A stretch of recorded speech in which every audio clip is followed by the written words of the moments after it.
Hello everyone. In this video, I will show you how to hide a folder in Windows 11. First, go to the folder that you want to hide.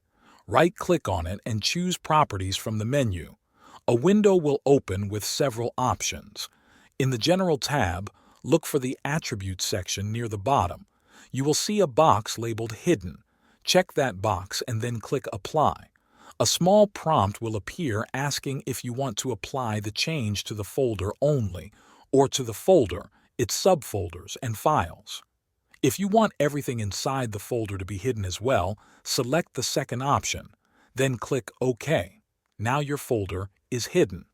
To test it, open File Explorer and look at the location where the folder used to be. If it is hidden, you will not see it anymore.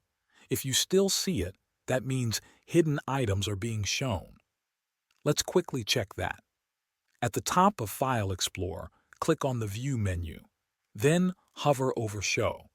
You will see a list with several options, including hidden items. If the box next to hidden items is checked, hidden folders will appear slightly faded. If you want the folder to be completely invisible, uncheck hidden items. If you ever want to see the hidden folder again, just go back to the View menu, then Show, and check Hidden Items. After that, you can right-click the folder, go to Properties, and uncheck the hidden box to make it visible again. That is how you hide and unhide a folder in Windows 11. Thanks for watching.